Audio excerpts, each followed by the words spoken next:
Bayangkan, sebuah dunia tanpa tulisan, tanpa catatan, dan tanpa teknologi modern.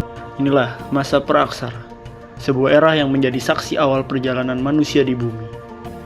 Zaman ini adalah cikal bakal kehidupan kita hari ini, di mana nenek moyang kita hidup dengan memanfaatkan alam sebagai guru terbaik mereka. Hutan belantara menjadi rumah, sungai-sungai menjadi penghidupan, dan langit malam menjadi peta perjalanan mereka. Tanpa ada prasasti atau buku sejarah, jejak mereka hanya tertinggal di gua-gua, peralatan batu, dan tradisi lisan yang terus mengalir dari satu generasi ke generasi lainnya. Dalam sunyi, manusia praaksara membangun hubungan mendalam dengan alam, berburu, bercocok tanam, dan perlahan menemukan jati diri sebagai makhluk sosial. Kita akan menyelami jejak-jejak ini, menggali kembali kisah kuno yang tersimpan di perut bumi. Selamat datang di masa praaksara, sebuah awal dari semua cerita manusia.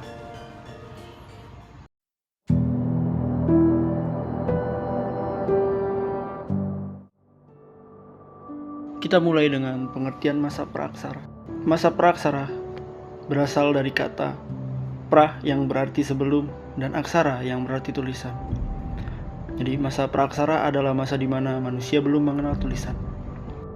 Masa ini berlangsung sangat panjang, dimulai sejak keberadaan manusia pertama hingga ditemukannya tulisan sekitar 3000 tahun sebelum Masehi. Tulisan ini menjadi tanda bahwa manusia mulai memasuki era sejarah.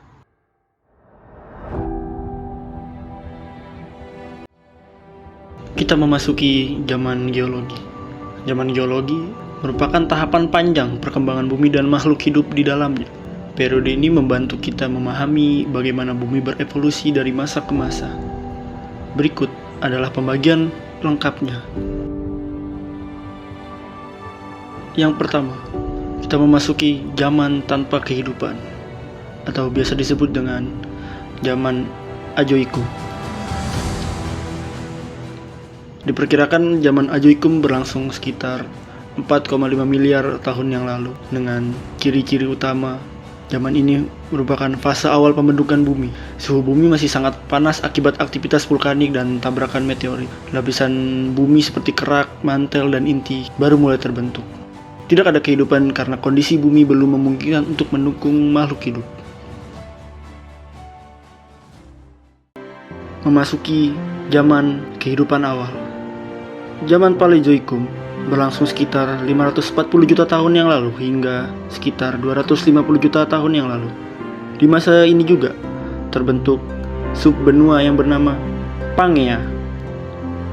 Zaman ini juga dikenal sebagai awal munculnya kehidupan sederhana di laut, seperti organisme bersel satu, ganggang, dan invertebrata atau hewan tanpa tulang belakang. Terdapat perkembangan ekosistem di masa Paleozoikum, di mana tumbuhan-tumbuhan dan hewan laut menjadi penguasa utama, dan kehidupan hanya terbatas di air karena atmosfer belum memiliki cukup oksigen untuk mendukung kehidupan di darat.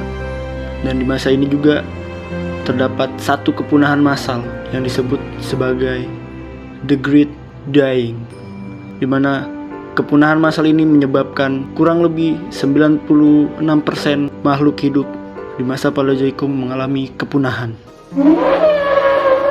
Melompat jauh setelah kepunahan massal pertama, kita memasuki zaman Mesozoikum.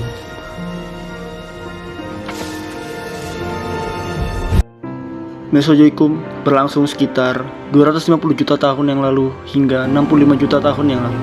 Zaman ini sering kita sebut sebagai era dinosaurus karena memang hewan-hewan reptil besar seperti Tyrannosaurus Rex, Mosasaurus, dan juga Brontosaurus menghuni utama bumi.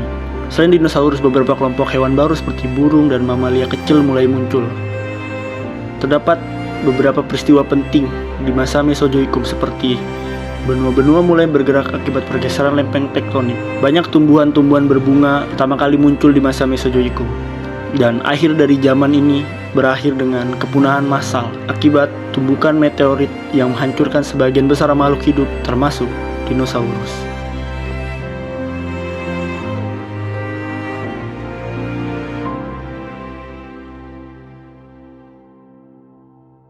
Kita memasuki zaman kehidupan baru, yaitu Neozoikum. Zaman ini dibagi menjadi zaman tersier dan juga zaman kuarter.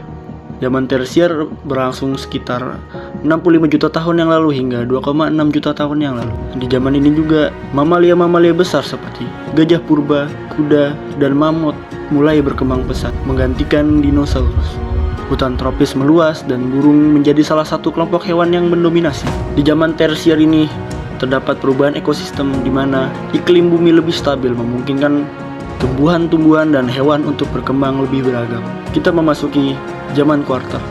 Diperkirakan zaman ini berlangsung sekitar 2,6 juta tahun yang lalu hingga sekarang. Ciri-ciri utama dari zaman ini adalah di mana kemunculan manusia purba yaitu Homo erectus dan kemudian manusia modern yaitu Homo sapiens, dan juga perkembangan peradaban manusia mulai terlihat pada akhir periode ini. Zaman geologi menggambarkan perjalanan panjang bumi dari tanpa kehidupan hingga berkembangnya manusia modern. Setiap periode menunjukkan betapa dinamisnya perubahan bumi, baik dari segi lingkungan maupun makhluk hidup di dalamnya. Pemahaman ini penting untuk mengetahui asal-usul kehidupan dan evolusi dari peradaban manusia.